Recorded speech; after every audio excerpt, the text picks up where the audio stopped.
Olá, olá. Olá, olá. Muito bem-vindo, bem-vinda ao Zencast, o podcast do Zen Club. Você sabe que neste espaço nós sempre te oferecemos um conteúdo para você pensar melhor, escolher, decidir e assim viver melhor. A gente hoje tem um assunto muito importante para conhecer, para se aprofundar. Nós vamos falar sobre neurodiversidades como diversidades invisíveis, com a Cristine da Silva Schroeder. Oi, Cris, bem-vinda. Oi, Isabela, bem-vinda. Muito obrigada mais uma vez pelo convite. Estou muito feliz em conversar contigo e antes de já entrarmos aqui no assunto, é importante eu explicar aqui um pouquinho para a nossa audiência que você é Top Voice LinkedIn Carreira 2022. Você fala sobre neurodiversidade, é autora do livro A Diversidade Invisível, Pessoa Neurodivergente 2E. Professora adjunta da Universidade Federal do Rio Grande do Sul, também é pesquisadora nas áreas de recursos humanos, diversidade, inclusão e TI. Cris, primeiro de tudo, neurodiversidades como diversidades invisíveis. O que significa? Bom, então, primeiramente vou explicar, pessoal. Essa palavra, né, neurodiversidade, ela no círculo onde a gente está, ela é uma palavra um pouco mais conhecida entre nós, pessoas que, não vou dizer nos rotulamos, mas que nos identificamos como neurodivergentes, porém não é um termo ainda conhecido pela sociedade em geral. O que seria, primeiro de tudo, a neurodiversidade e por que eu falo em neurodiversidades, tá? Bom, neurodiversidade é um conceito que tem, digamos, né, uma discussão em torno disso, mas ele teria sido atribuído principalmente pela primeira vez pela Judith Singer, que é uma socióloga australiana, que é uma pessoa que está dentro do espectro autista e que defende muito a ideia de neurodiversidade como qualquer diferença na condição do cérebro humano. Claro que explorando isso a fundo, a gente vai ver que essas diferenças elas não são só cognitivas, elas são de toda uma forma de ser e de se colocar no mundo, e não são necessariamente deficiências. Uma pessoa neurodivergente, ela pode ser uma pessoa com deficiência também? Pode, mas não necessariamente. Nem toda neurodivergência, ela se encaixa como uma deficiência. Então a neurodiversidade, ela abrange várias condições, né, do comportamento e da constituição mental das pessoas. Existem algumas visões da neurodiversidade que elas vão focar em algumas questões específicas que a gente também não gosta muito dentro da comunidade de usar o termo diagnóstico ou transtorno, porque não são, a gente entende que não são necessariamente transtornos, mas algumas das condições que são contempladas, inclusive pela literatura dentro das neurodiversidades. Por exemplo, transtorno do espectro autista, descalculia, dislexia, transtorno do déficit de atenção e hiperatividade, a própria questão de autossabilidade, superdotação, enfim, tá uma série de condições e dependendo da literatura também, que não há um consenso, existe um ponto polêmico que vai tratar os próprios quadros de transtornos mentais como ansiedade, depressão, como características neurodivergentes, que não são exatamente da pessoa, mas que ela pode vir a desenvolver ao longo da vida. Então, não é uma visão unânime entre as pessoas que estudam as neurodiversidades, porém, é uma visão que particularmente eu adoto e que nos abre para a gente pensar o seguinte: a neurodiversidade, se a gente for associar a ecossistemas, por exemplo, todos nós, em alguma medida, somos pessoas que fazemos parte da neurodiversidade, né? Somos muitos, somos muitas. Então, às vezes, para diferenciar, a gente adota o conceito de neurodivergente para falar, por exemplo, de uma pessoa que ela tem um funcionamento cerebral que ela foge da média, do funcionamento da média das outras pessoas. Então, podemos considerar assim: todos nós, em alguma medida, somos neurodiversos. Então, quando alguém fala, Claro. fulano é neurodiverso, né? Todos nós temos a nossa diversidade, é de uma forma. Mas quando nós temos um comportamento ou uma característica cognitiva, até existencial, que ela diverge da média das pessoas, a gente fala em neurodivergência, e aí sim a gente qualifica a questão do próprio autismo, das altas habilidades, descalculia, disgrafia, dislexia, inclusive, por exemplo, o daltonismo, que tem gente que não enquadraria como neurodivergência, mas dependendo se ele tem uma causa que é no cunho cognitivo, ele vai ser considerado uma neurodivergência também. Então, a gente fala em espectro, porque é tudo muito amplo, tem muitas camadas, muitas nuances, e as pessoas podem apresentar mais de uma condição ao mesmo tempo. Então, eu não vou falar em diagnóstico, porque a ideia, justamente, nessa abordagem de neurodiversidades, é a gente reconhecer que existem vulnerabilidades, fragilidades, deficiências, mas a gente não trata como patologia. A gente trata como diferença do cérebro humano, do comportamento humano, da cognição humana. Então, Da todos média, nós né? sim, Da média. da Da média. média, sim. Então, todos nós estamos dentro dessa neurodiversidade, todas as pessoas estão, porém, nós consideramos pessoas neurodivergentes as pessoas que elas têm algo que foge ao padrão ali da média, né. Não quer dizer, assim, ó, que nós, como pessoas neurodivergentes, somos especiais, super-humanos, os X-Men, os X-Womans, enfim, mas que a gente é diferente. A gente tem alguma coisa que é diferente. Então, aí você me apresentou ali no começo, né, Isabela, e você fala que eu me identifiquei como uma pessoa neurodivergente 2E. O que é isso? Isso, Né, tem que isso. explicar para as pessoas. Não é um label, não é um rótulo, porque essa ideia, como alguém que estuda as neurodiversidades, eu fico muito preocupada até que ponto, a gente vai falar um pouco mais sobre isso depois, né, a Uhum. questão da identificação, ela não deve servir para uma rotulagem, mas como um processo de autoconhecimento e de busca de adaptação e de soluções, né. Não como algo a ser remediado ou consertado, mas algo a ser adaptado, né, do ambiente propiciar uma adaptação para as pessoas e não o contrário. Pois bem, o que a Cristine está dizendo quando ela fala que ela é uma pessoa neurodivergente 2E? O 2E, o 2E, na literatura internacional, a gente trata como twice exceptional, né? Oh, excepcional, meu Deus, eu sou, né? Na verdade, eu quero dizer que eu tenho mais de uma condição identificada. E algumas condições que elas não são enquadradas como transtorno, mas elas estão dentro ali, estão abarcadas na neurodiversidade. Então, eu posso contar um pouquinho do que acontece comigo, para Sim, vocês terem um exemplo.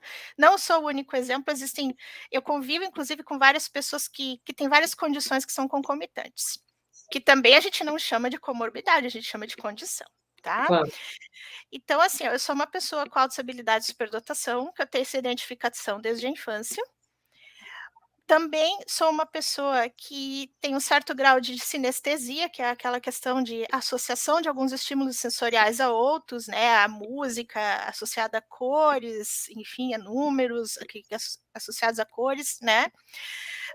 Tenho uma alta sensibilidade também, que é um campo também que está aberto no Brasil e que deve ser tratado com muita seriedade, que é a questão das pessoas altamente sensíveis, que não necessariamente são autistas, não necessariamente são superdotadas, mas que têm uma sobrecitabilidade, por exemplo, olfativa, tátil, Auditiva. emocional, auditiva. A minha auditiva e a minha emocional, particularmente, elas são gigantescas, né, a olfativa também, eu tenho olfato, parece que ele é um pouco mais desenvolvido, assim, do que de muitas pessoas com quem eu converso. E também eu tenho algumas características, embora eu tenha que colocar isso de uma forma muito responsável, como alguém que está a serviço da comunidade, eu também tenho que me posicionar. Eu sou uma pessoa que está dentro de várias características do transtorno de espectro autista também, mas eu não tenho ainda o diagnóstico e a identificação formal do autismo. O que acontece então?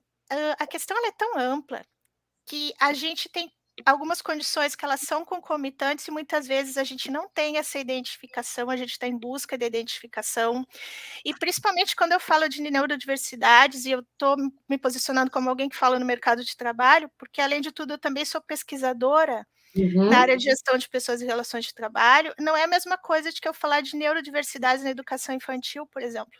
A gente tem muito mais condições para lidar, porque a trajetória, a vida, as coisas que acontecem, elas têm um caráter completamente diferente e a forma como a gente se insere em sociedade, ela tem outros desafios.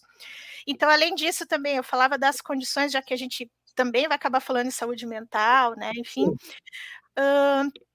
tem uma condição que também ela pode ser considerada neurodivergente, dependendo da literatura, que foi aquilo que eu falei antes.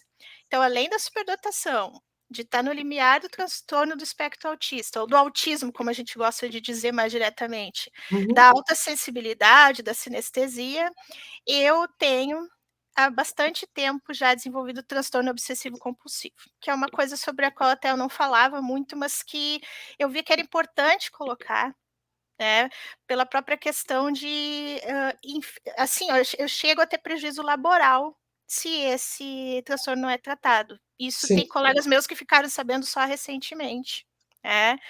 Mas, enfim, tudo nos afeta. Um cérebro que funciona diferente, ele tende assim, ó, a gente não é um rótulo, a gente não é uma coisa só, ah, então ela é sim. superdotada e é isso aí, a vida dela é linda, maravilhosa, tá tudo resolvido, ou ela é autista. E também aquelas confusões que o pessoal faz, ah, mas todo superdotado é autista, todo autista é superdotado, ah, mas é autista, tu tem TDAH também ou não tem? A diversidade ela é muito ampla, a neurodiversidade, ela é muito rica. Então, cada vez quando a gente fala da importância dos processos de identificação das condições, é no sentido de nós provermos o nosso próprio autoconhecimento e também de os ambientes sociais, laborais ao nosso redor, eles também pensarem em adaptações que sejam inclusivas para todas as pessoas. Tá, já vamos falar mais sobre isso, Cris. Uhum, Então, você trouxe aqui uma informação muito importante para todos nós, que se nós não tínhamos parado para pensar nisso, então agora, né, bem-vindo, você está sendo apresentado a uma característica que você não sabia. Somos neurodiversos, porque ninguém é igual a ninguém. Eu estava pesquisando na internet, Cris, e vi que é a mesma coisa quando nós falamos, por exemplo, da cor dos olhos. A maior parte das pessoas tem os olhos castanhos. Quem tem o olho azul é uma pessoa que tem uma cor de olho diferente da maioria que tem, né? uhum. Então, você vai tratar diferente uma pessoa que tem o olho azul? Não, certo? Então, nós estamos falando sobre características muito diversas e que, graças a Deus, a ciência está se aprofundando para classificar de forma mais respeitosa todas essas características, né, Cris? Como nós estamos aqui no mês de maio, mês do trabalho, e você estava falando agora do mês da questão laboral, quais são suas experiências com uma pessoa que se identifica como neurodivergente 2E? Quais as experiências que você viveu nas empresas com que você trabalhou e depois como é que a gente pode trazer conteúdos para que as empresas, como é que elas podem se beneficiar, né, com a contratação de pessoas neurodivergentes? Aproveitando o teu gancho, Isabela, só vou explicar um pouco melhor a questão do 2E, né, o 2E lá, que é o seguinte, quando a pessoa tem mais de uma condição, não existe, por exemplo, 3E, 4E, 5E. Às vezes nós temos condições múltiplas, então só para dizer, o 2E é para dizer que eu tenho mais de uma condição, tá? Independente de NE, de quantos sejam. Então, só para ficar bem claro Então, como você para o falou, pessoal. superdotação, você é uma pessoa superdotada e tem sensibilidade olfativa, por exemplo. Então, duas Uhum, características. Ok. isso. Porque o pacote a gente brinca até na própria comunidade das pessoas que eu interajo, né, eu tenho vários amigos, amigas também que são autistas, outros que são superdotados, outros que têm TDAH, mas a gente brinca que o pacote ele nunca ele nunca vem sozinho, né, que tem coisas muito boas e tem vários desafios, né, a própria ideia da pessoa superdotada, assim, que tem muitos mitos. Quando eu escrevi a Diversidade Invisível, que era sobre pessoas superdotadas no mundo do trabalho, eu elenquei, a partir da literatura, de entrevistas e da minha própria experiência como pessoa superdotada, pelo menos 21 mitos diferentes, e alguns até se contradizem entre si. Então tem muita gente que pensa assim que a gente não tem problema nenhum, não tem vulnerabilidade nenhuma, né, que a gente tem facilidade para tudo, que a nossa vida profissional, afetiva, a coordenação motora, tudo funciona muito bem, que a gente tem sucesso em tudo que faz. Então Esses esse são os mitos. é o primeiro ponto que eu queria destacar dentro das neurodiversidades em geral, não só da superdotação, Todos nós temos fragilidades, algum tipo de deficiência ou vulnerabilidade, mesmo que não seja tipificado como deficiência, e potenciais, que muitas vezes estão apagados, né, e a própria discussão que a gente traz na inserção no mercado de trabalho de pessoas com deficiência, é que muitas vezes o potencial daquilo que a pessoa tem como dom, ou aquilo que ela tem um talento que sabe fazer melhor, ou um hiperfoco, por exemplo, como no caso do autismo, isso fica apagado quando se olha só pra fragilidade, né. Mas assim, ó, como é que foi essa minha caminhada de uma forma bem geral?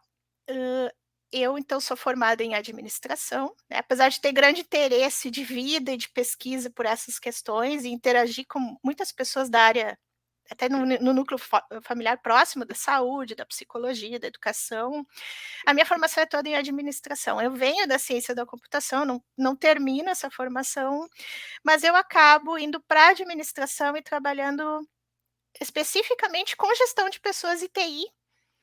Só que quando eu faço meu mestrado, então doutorado em administração, eu a minha vida inteira sabendo que era uma pessoa superdotada, sabendo da questão do toque, a questão do autismo é uma investigação em curso que é Uhum, mais recente, né. uhum.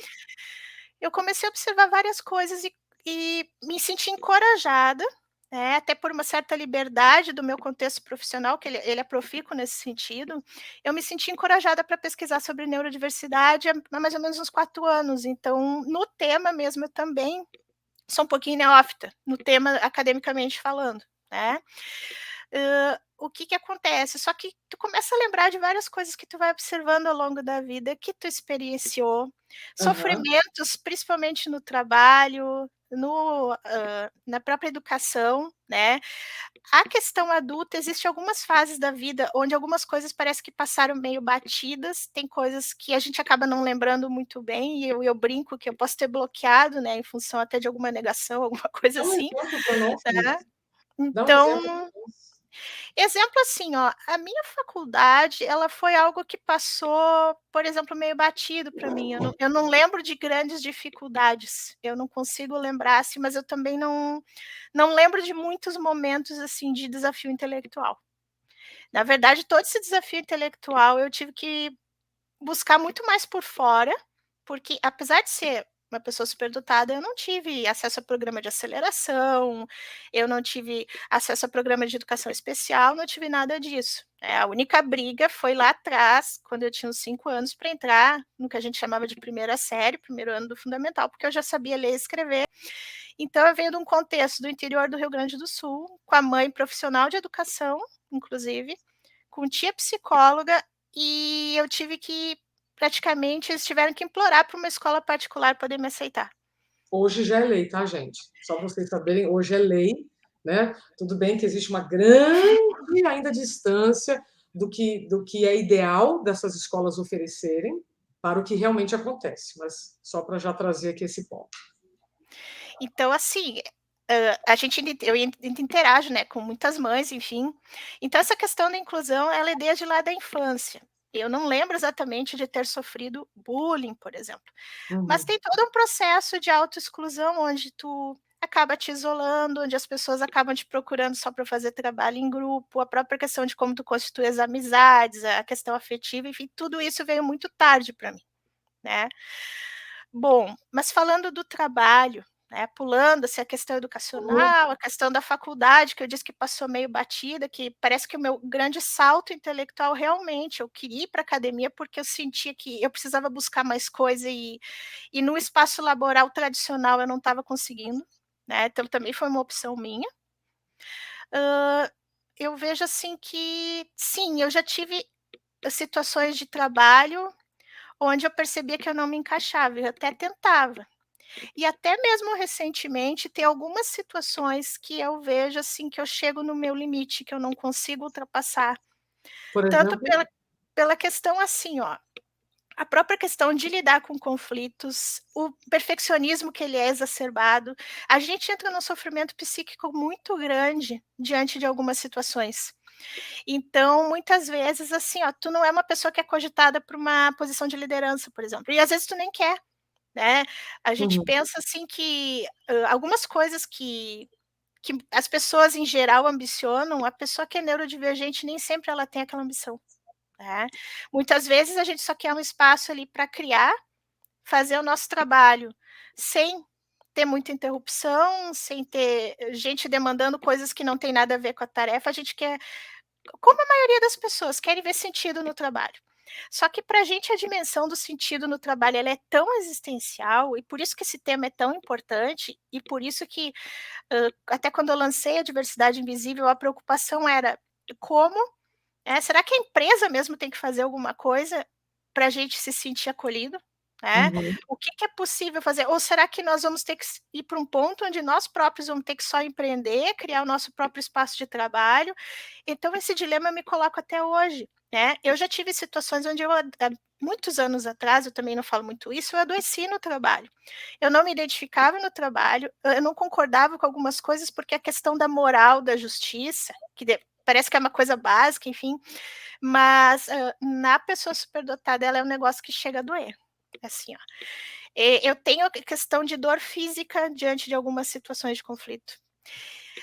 O meu sofrimento emocional no trabalho, ele é muito grande, situações que são mal gerenciadas, quebra de rotina, né, coisas de última hora, e isso eu me debato até hoje. Então eu faço uma autoanálise de coisas, assim, para pensar: "Bah, mas como é que a gente, né, que é neurodivergente, principalmente, como é que a gente se coloca no trabalho com todos esses desafios e tentando não sofrer tanto?" Porque o que eu percebo daí, como pesquisador de gestão de pessoas, é que o trabalho, em geral, ele está sendo uma experiência de mais sofrimento do que prazer, na conjuntura atual do mundo, da sociedade, Geral. enfim. E quando tu funciona diferente, e muitas vezes as pessoas não entendem como tu funciona, e também não sei se elas têm a obrigação de entender, é muita coisa para ser discutida, como é que eu vou dizer assim, ó, tu sofre mais. Assim, o teu sofrimento ele aumenta, tudo daí parece que tudo é um drama, tem coisas que as pessoas pensam: "Ah, mas é frescura, é mimimi", não, eu já desenvolvi no passado depressão por conta de uma situação laboral, né, aquela questão, assim, tu se sentir ou sobrecarregado por um lado ou subaproveitado por outro. Então quando o trabalho ele não faz sentido, tudo aquilo que é, como é que eu vou dizer assim, ó, que é vulnerável na neurodiversidade se sobressai. Eu não posso falar, por exemplo, da experiência de alguém com TDAH, com alguém com descalculia, com dislexia, porque não é a minha neurodivergência. Mas a gente conversando, né, tem vários pares que têm, por exemplo, essas neurodivergências, e eles comentam, relatam fatos assim, ó, de incompreensão no trabalho, de muitas vezes os próprios autistas, né, são taxados como burros, como lentos, né. Eu mesma, mesmo sendo uma pessoa superdotada, eu tive algumas dificuldades, assim, digamos, motoras ou até de compreensão de algumas coisas que não eram tão literais, e eu lembro, assim, de alguém dizer: "Ah, mas tu é lenta", tonguinha, que é um termo que se usa aqui na minha região, enfim. Então, assim, não é tudo brilhante a mil maravilha, mas, as mil maravilhas, ao mesmo tempo que eu tenho um raciocínio bastante rápido para algumas coisas, eu tenho algumas vulnerabilidades, eu tenho que pensar muitas vezes quando eu vou falar em direita e esquerda. Eu sou uma pessoa que até hoje eu não consegui dirigir, e eu fui amarrar os meus tênis, aprender a amarrar os tênis uns 3 anos depois que eu já sabia ler. Então com 4 eu estava lendo, com 8 eu estava tentando amarrar os tênis. Então as pessoas veem muito essa ideia, assim, né, e com o autismo também acontece isso, né, o autista brilhante, maravilhoso, mas ninguém fala da pessoa que precisa de um nível maior de suporte. Eu convivo com pessoas, amigas que têm mães que têm filhos que têm crises muito mais severas. Uhum, Eu já tive shutdowns, meltdowns, assim, ó, eu já tive crises, né, de me desesperar, de ter que apagar toda a luz da sala, me abraçar no meu marido e ficar quieta. E é o uhum, tipo da coisa que a gente não costuma falar no trabalho, eu tô falando sobre isso mais recentemente. Mas tem uhum, pessoas que estão em situações muito piores, e que muitas vezes não têm o suporte familiar ou o suporte de terapia, de tratamento médico, porque tudo isso eu tenho também. Então, de certa forma, eu sou privilegiada. sim. Porque eu sei da minha condição, eu estudo a minha condição e eu busco suporte profissional. Mas quantas pessoas estão aí na vida e não só nos espaços laborais, sabendo que elas se sentem diferentes, se sentem estranhas, se sentem extremamente desconfortáveis, só lembrando que neurodiversidade não é necessariamente associado com transtorno mental, isso tem que ficar bem claro. Mas todo funcionamento cerebral que ele é divergente, ou constitucional da pessoa, ou em algum momento da vida, ele tem um potencial para geração de sofrimento, porque é uma inadequação da pessoa para os espaços onde ela circula e para as relações que ela mantém. Cris, você trouxe uma informação, dentre todas, que me chamou a atenção. Todos nós, vou repetir, somos neurodiversos, né? E, para mim, o que acontece no ambiente profissional é reflexo do que acontece na escola.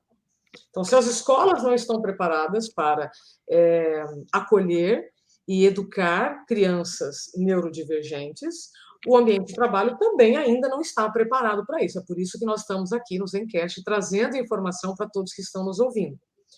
No dia 2 de abril, é comemorado, inclusive no mundo, o Dia Mundial da Conscientização do Autismo.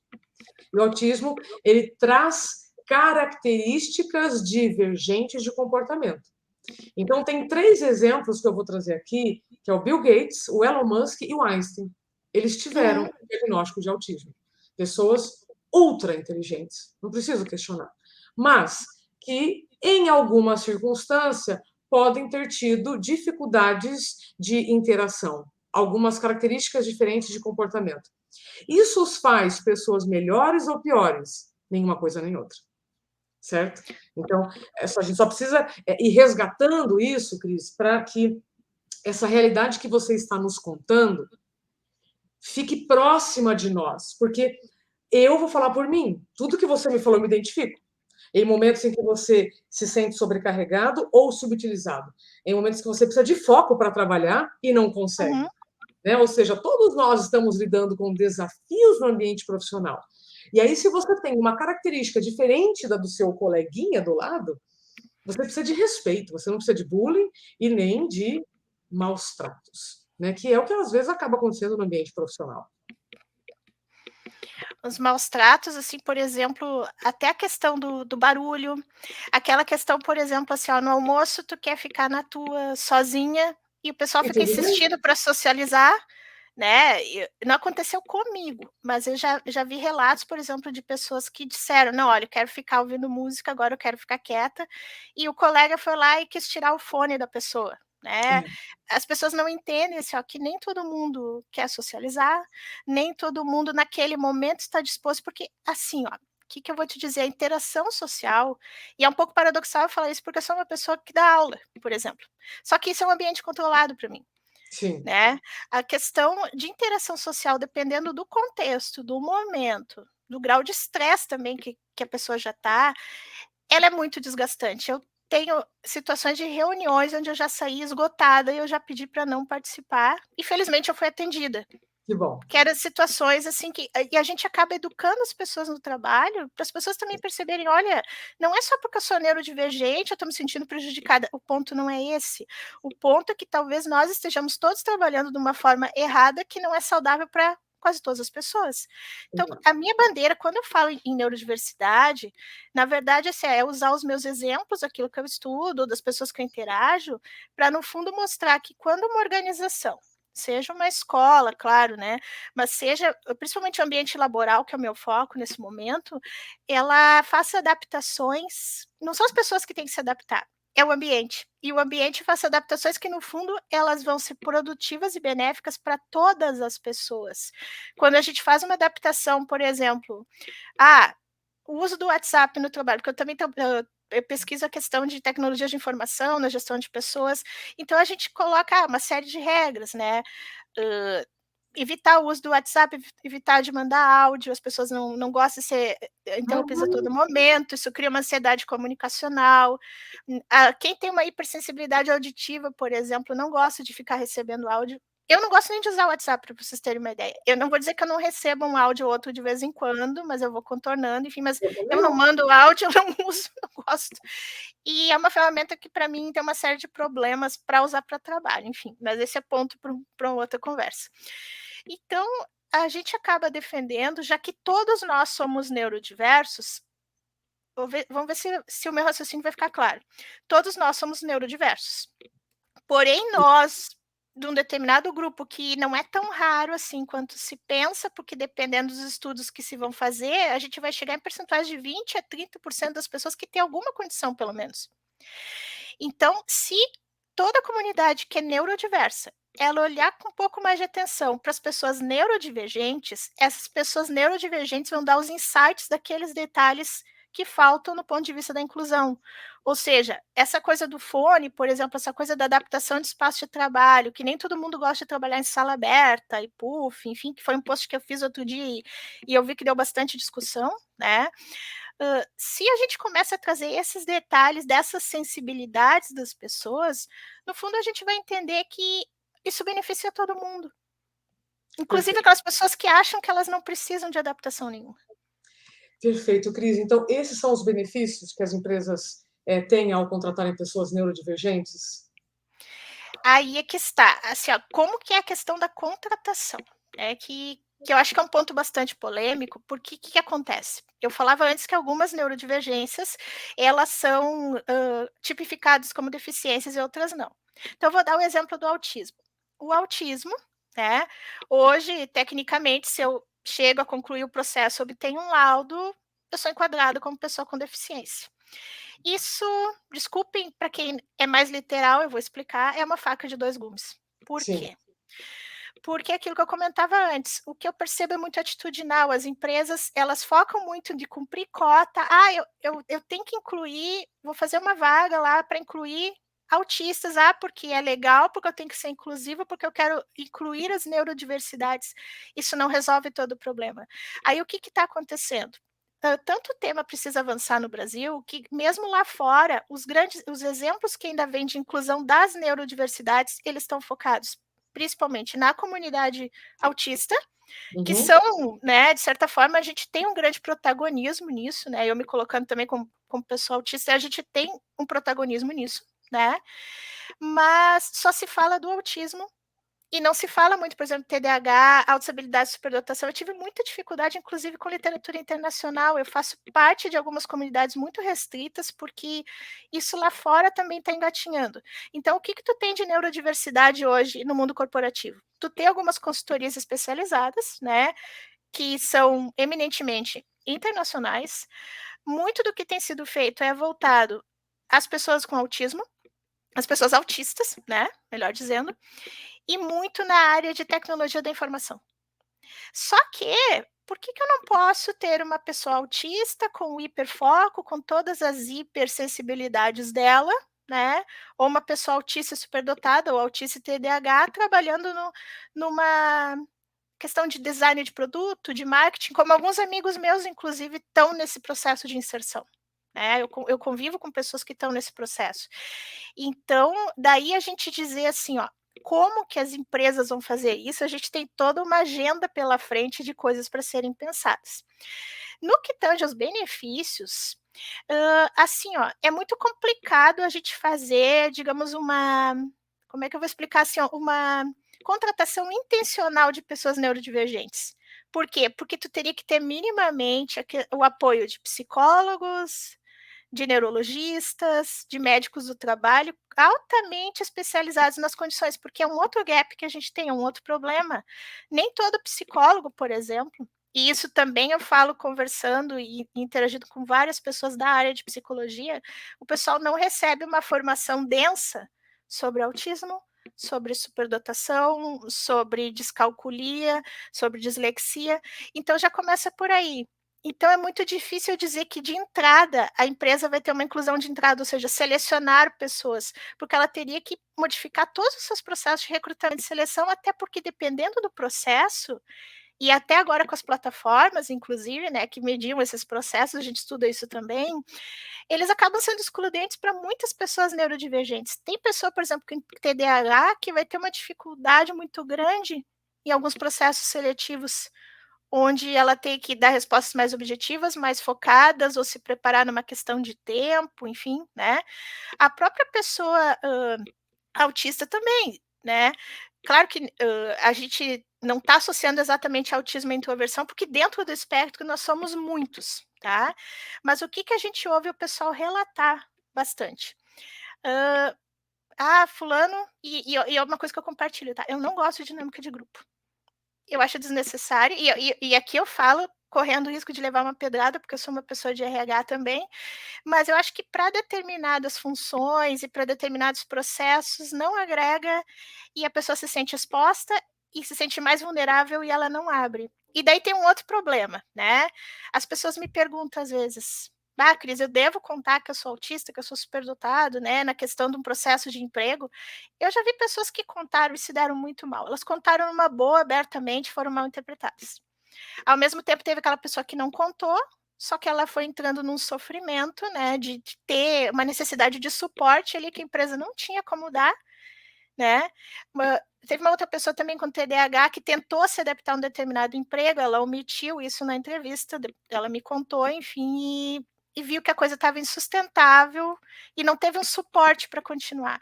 Então, eu dizer dos benefícios, né, que as empresas teriam ao contratar pessoas neurodivergentes, parece um pouco utópico, porque elas não sabem nem como contratar essas pessoas.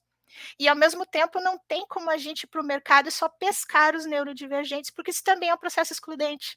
Então é muito complicado. Quando a gente fala em adaptação e inclusão, eu prefiro focar muito mais, não só na inclusão de entrada, mas nos outros subsistemas de RH, que é a questão de treinamento e desenvolvimento, avaliação e retribuição, benefícios, né?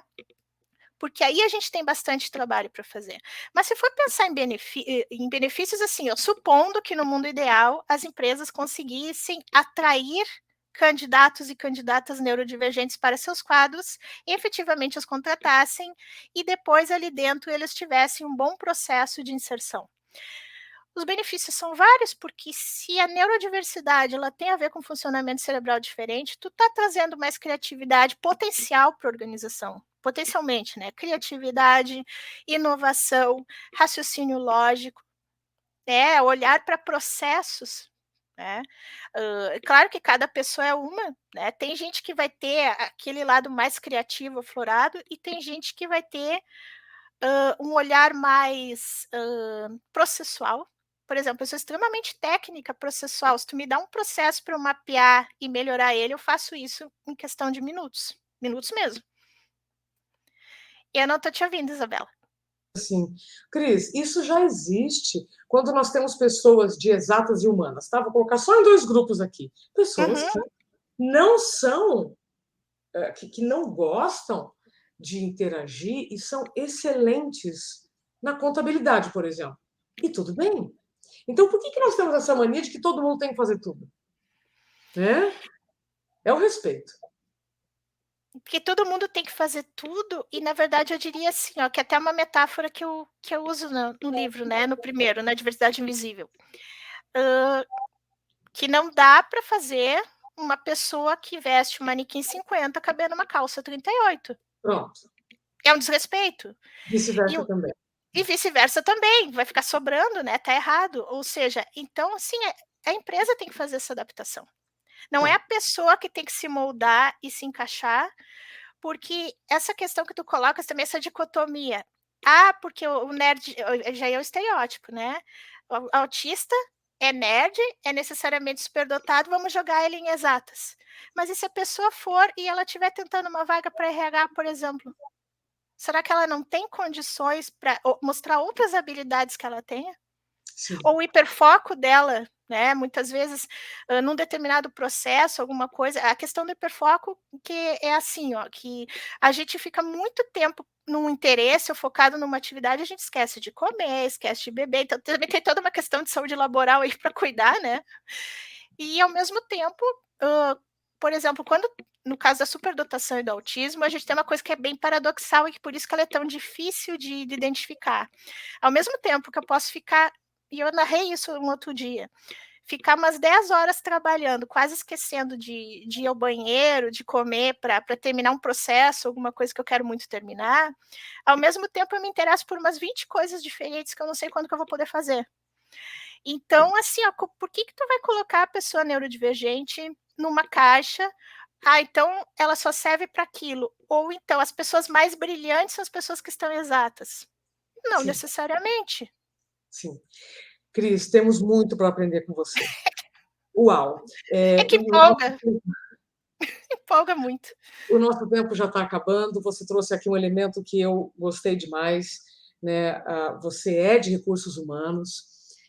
Veja, se você para um pouquinho e faz um processo seletivo, como você falou, uma contratação, uma adaptação, você só tem a ganhar. E aí nós não estamos só falando de pessoas neurodivergentes, mas aí quando você me falou, né, sobre a sensibilidade olfativa, por exemplo, logo já me veio assim à cabeça, eu se eu tivesse uma empresa que trabalhasse com aromas, por exemplo, eu ia procurar neurodivergentes com características mais acentuadas para o olfato. Um exemplo, tá? No mundo ideal. Então é Uhum. você usar as informações a seu favor. E, infelizmente, aqui, como nós estamos com pouquíssimo tempo, eu quero entender contigo psicofobia.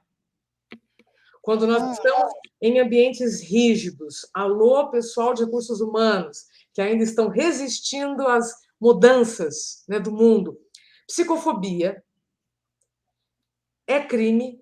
Como que nós podemos combater isso dentro das empresas? Então, foi muito bom tu falares desse ponto, porque assim, ó, nessa gama de coisas que a gente tem para falar, ele tem muito a ver com a questão das neurodiversidades também, por quê? Como eu disse, neurodiversidade não necessariamente é um transtorno mental e nem uma doença mental. Sim? Contudo, a gente tem vários quadros de sensibilidade, enfim, de condições que nos tornam mais vulneráveis. E nesse espectro todo foi aquilo que eu comentei, pelo menos nessa visão mais inclusiva que eu tenho de neurodiversidade, a gente tem também a questão dos transtornos mentais. E várias das pessoas, vários de nós, inclusive, né, que somos neurodivergentes, ou autistas, ou superdotados, ou com TDAH, a gente faz uso de medicação, a gente faz terapia constantemente, porque entende como sobrevivência e não como uma questão assim, ó, como a gente ouve no popular. Ah, terapia para gente que não bate bem da cabeça, terapia para gente louca. Ah, mas tu toma Uhum. tal remédio? Às vezes eu tenho vontade de fazer uma coisa bem ousada quando eu tiver coragem, de postar uma foto de costas no LinkedIn com uma camiseta preta e atrás colados todos os nomes dos remédios que eu já tomei na vida. Porque também existe uma outra coisa, existem as condições que elas são concomitantes e existem as questões de diagnósticos, subdiagnósticos ou diagnósticos equivocados. E várias pessoas elas vieram falar comigo, pessoas que hoje, por exemplo, elas estão com a identificação formal de autismo, mas que ao longo da vida elas receberam diagnóstico de transtorno bipolar, de ansiedade, depressão, de toque. Não é que isso não exista, mas isso existe e pode estar atrelado essas várias condições que eu não vejo elas como troféus ou como rótulos, mas eu vejo que elas estão todas associadas a um cérebro que funciona de Uhum. uma forma que é diferente, Diferente. né. Então, a gente tem que falar em psicofobia, porque sim, ela não atinge só as pessoas que têm transtornos mentais mais conhecidos, mais tipificados, digamos Depressão assim, mas ela também. pode atingir também as pessoas neurodivergentes. E hoje em dia a gente está num contexto que ele é de adoecimento, pós-pandemia, com vários desafios, então sendo neurodivergente ou não, nós teremos muito mais pessoas já temos muito mais pessoas no mercado de trabalho com adoecimento mental e emocional, né. Então a psicofobia, assim, ó, desde 2012, depois 2014, agora 2019, ela passa por vários movimentos na legislação, né, para se lançar tanto o Programa Nacional de Combate à Psicofobia, né, quanto a própria legislação lá em 2012, que depois revisada em 2014, ela já começou a tipificar como crime, inclusive tratando como crime de injúria, podendo render até 3 anos de detenção, por exemplo. Exato. Só que não adianta a gente, assim como é o raciocínio que eu tenho para a questão das cotas também, tá, que é muito complicado.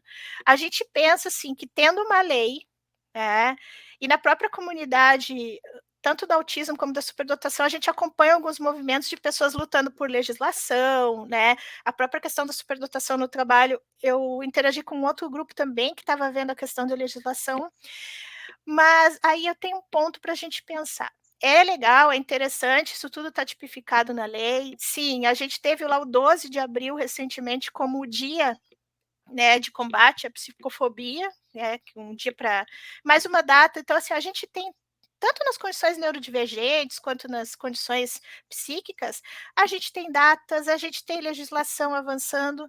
Contudo, eu vejo que é tudo muito atitudinal.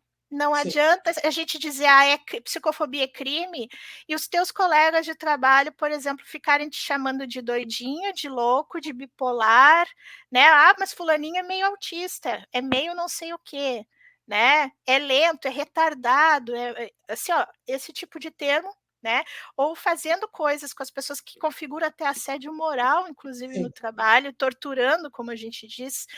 Então é muito, acho que da formação, né, é crime, sim, mas não é, pelo que eu vejo, até a própria questão de cotas, né, tem que inserir uma pessoa, então tu contrata ela, tu literalmente joga ela dentro da empresa e tu não foca, como tu estava dizendo antes, nas potencialidades daquela pessoa, né, a hipersensibilidade auditiva, por exemplo, para uma empresa onde a pessoa vai trabalhar lá com aromas, para dar um sim, exemplo, né.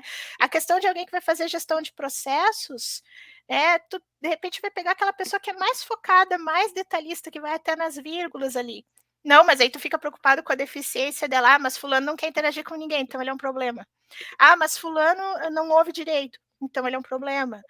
Então, se a gente não mudar essa cultura de valorizar a potencialidade em vez da deficiência, eu não estou passando, como é que eu vou dizer, eu não estou botando a deficiência embaixo do tapete. A organização ela tem que prover suporte para as deficiências das pessoas. Mas se a gente tiver esse olhar só de olhar para a deficiência, a gente vai fazer uma inclusão forçada e não vai abrir as oportunidades para as pessoas dentro daquilo que elas têm de potencialidade, que está apagada, está ofuscada, né, sob o manto ali da fragilidade que ela tem. Então todo mundo sim. tem fragilidades e tem potencialidades, nas neurodivergências elas são bem acentuadas, só que se eu ficar olhando e até uma coisa que dentro da comunidade a gente discute, ó, a gente se apresenta como PCD ou não? Né, até que ponto isso às vezes pode gerar mais exclusão, então é um debate que é muito Sim. complicado ainda. Por isso que esse nosso espaço, Cris, ele é fundamental para o letramento em saúde. O que nós estamos fazendo aqui é educação em saúde, né? Estamos falando no mês de maio, no mês do trabalho, para que mais pessoas tenham seus direitos respeitados, né? E pessoas neurodiversas como somos. Cris, como eu falei, nós temos muito para aprender com você. É, só uma curiosidade aqui, que quando eu soube dessa Uhum. informação eu gostei demais. Psicofobia foi um termo, sabe, criado por quem? Essa eu tô te devendo, que essa eu não fui a Ah, fundo no termo. Eu sei que o não, dia homenageia o Chico Anísio, né, no Brasil exatamente, homenageia Chico porque Anísio. foi ele que pediu à Associação Brasileira de Psiquiatria um termo, porque ele que lidava com depressão e ansiedade forte. Ele pediu para a Sociedade Brasileira de Psiquiatria um termo, falou, gente, nós precisamos criar um movimento que as pessoas não podem ter, não podem tratar mal as pessoas que têm depressão. Alguém vai questionar a capacidade do Chico Anísio? Não vai. Não, e É isso ainda que a gente bem, precisa fazer. porque realmente, assim, a pessoa falar eu levei anos para falar que eu tive depressão, que eu tenho toque, eu tô falando nesse momento. Porque teve sim vários contextos profissionais onde se eu falasse isso abertamente, eu seria excluída. Sim. Cris, olha, microfone sempre aberto para você voltar quando você quiser, para falarmos mais sobre as neurodiversidades. E quem está aqui encantado com tudo que você trouxe, quer aprender mais com você, especialmente o pessoal de recursos humanos, quais são os canais para te encontrar? Eu estou usando bastante, Isabela, o LinkedIn, que é onde, felizmente, você foi a rede onde eu me encontrei, eu estabeleci um canal de comunicação e aconteceu uma coisa muito legal que várias pessoas têm falado comigo. Dizem: Ótimo. "Olha, acontece isso comigo também, né, eu tô", e até como eu não sou, por exemplo, psicóloga, né, o que que eu faço normalmente quando eu vejo que não está ao meu alcance ali, eu recomendo: "Ó, tem tais e tais profissionais", e muitas pessoas passaram por processo de identificação, umas foram identificadas, outras não, para autismo, para superdotação, para TDAH, disseram: "Bah, depois daquela conversa contigo, eu resolvi ir atrás de me conhecer melhor". Uhum, Então isso é um presente, né. Eu estou perfeito. usando o LinkedIn, eu não sei, eu acho que eu posso, de Por repente, você favor. pode me procurar lá como, acho que eu vou ter que soletrar, porque a gente está no podcast, né. Sim, mas Cris estamos em imagem também, em é, áudio e vídeo no YouTube e no podcast também. tá, é Cristine com CH, da Silva, aí meu último sobrenome é Schroeder, se escreve Schroeder, né, a gente fala Schroeder. né. Eu tô lá no LinkedIn, então, felizmente com uma rede bem legal, nesse momento eu tô com mais de 16.000 seguidores, então a gente começa a pensar, assim, que eu tinha muito medo de expor algumas coisas, inclusive até pela questão profissional, que a minha questão Uhum, profissional no geral ela é bem tranquila, mas agora, e são coisas que há 20 anos atrás eu jamais falaria. Mas sim. a gente se identifica, com a oportunidade, assim, bah, aquilo que eu estou fazendo está ajudando mais pessoas, é o tema onde eu quero me aprofundar agora nos próximos anos também, em paralelo com a gestão de pessoas, com a TI, né, porque dentro da administração eu tenho uma caminhada um pouco mais difusa, porque eu tenho muitos interesses mesmo, Sim, mas realmente é a neurodiversidade que amarra isso tudo. Que é a questão de lutar pelo respeito à diferença humana, que é aquilo que tu falaste no começo. Nós não somos melhores nem piores, só somos diferentes. E esse ponto tem que ficar bastante claro, para que quando eu me apresentar, por exemplo, como pessoa superdotada, as pessoas também não tenham uma imagem de mim como alguém que vai ganhar o prêmio Nobel, que criou uma grande que não tem patente, problemas. que não tem problemas, a minha vida é linda, maravilhosa, eu não posso reclamar, mas eu tenho muito suporte, assim, porque os Sim, desafios são muitos. sim. Cris, foi um privilégio te ouvir. Como eu disse, microfone sempre aberto e nos encontraremos em breve. Obrigada pelo seu tempo. E eu que agradeço pela oportunidade, é uma honra e espero poder estar à disposição outras vezes. Com certeza você nos ajudou muito. Todos vocês que nos acompanharam até aqui, muito obrigada pelo seu tempo e confiança. Até o próximo Zencast, o podcast do Zen Club.